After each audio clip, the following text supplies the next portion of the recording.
These may look like regular drinking glasses, but I didn't buy them from any store. I made these beautiful glasses from discarded liquor bottles. Want to know how I did it? Watch the video.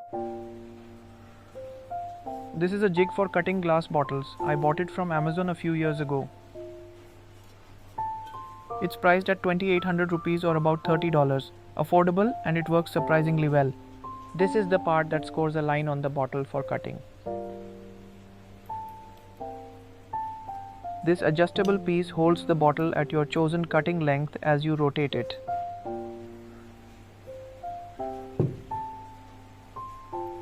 I've selected these discarded bottles for cutting. The labels are off and they're all cleaned up.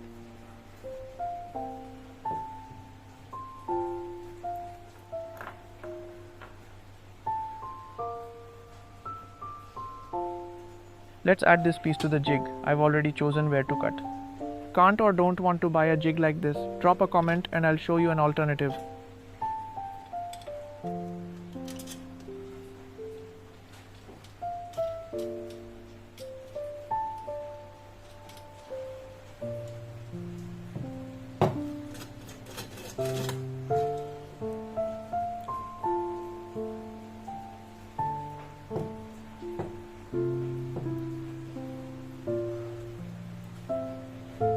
Let's get started, guys, but before that, a quick warning. Cutting glass can be very dangerous. If you decide to try it, please be extremely careful. Use gentle, steady pressure. The aim is to make a smooth, even score around the bottle. See that thin score line on the bottle? That's what you're aiming for. These rubber bands came with the jig. You're supposed to wrap them around the score line like this, then alternate pouring boiling hot and freezing cold water over it. But I won't be using these. I've discovered an easier and more effective method. I heat the score line with candles, then use a secret trick to cool it instantly. That's how thermal shock works its magic. To ensure even heating, you need to rotate the bottle continuously over the candle flame.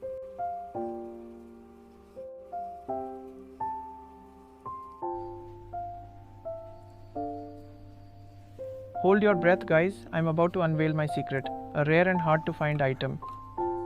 Just kidding, it's only good old ice cubes doing the trick. I had to heat and cool the bottle twice. Sometimes it cracks on the first try, other times it takes a few attempts.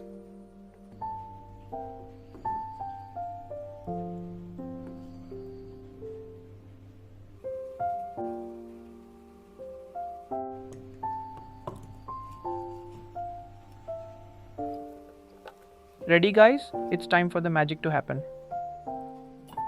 Voila, a clean and even cut. But I'll be honest, even when you follow all the steps, it doesn't always work. Time to put in some elbow grease. I'd rather not slice my cheeks like the Joker just for a sip. I started with 80 grit sandpaper, then used 180 grit to smooth out the edges. Go with a finer grit if you want an even sleeker finish.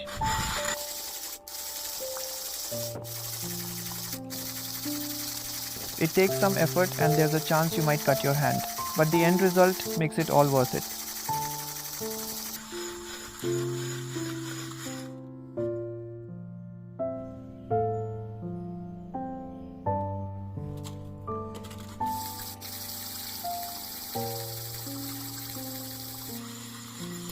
It's always a good idea to use protective gear like cut-resistant gloves. This jig came with a pair, but I've lost them by now.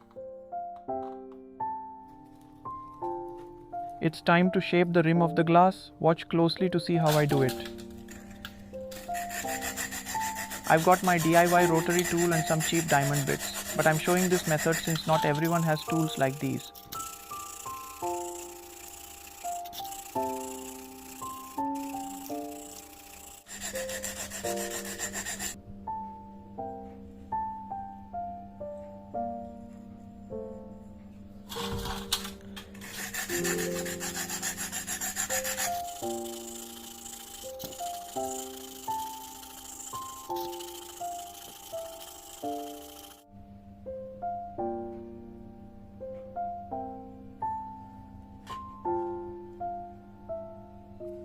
Wetting your sandpaper is a smart move. It stops glass dust from flying around and makes sanding easier.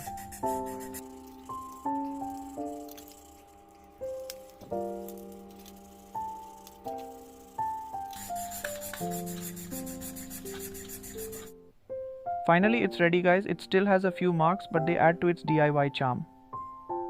I've made a few more like this one. In fact, we've been using some as pen holders and flower vases for years now.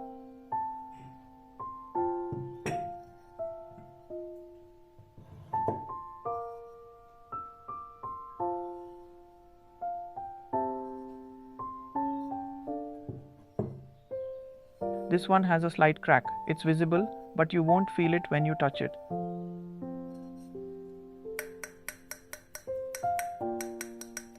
They're completely free and repurpose beautiful bottles that would have ended up as waste. I think you should give it a try. It's really satisfying, and these also make great gifts for loved ones. I'd love to hear your thoughts on this project. Would you try making glasses like these yourself? Enjoyed this project? Don't forget to subscribe for more fun and creative DIY ideas. Thanks for watching.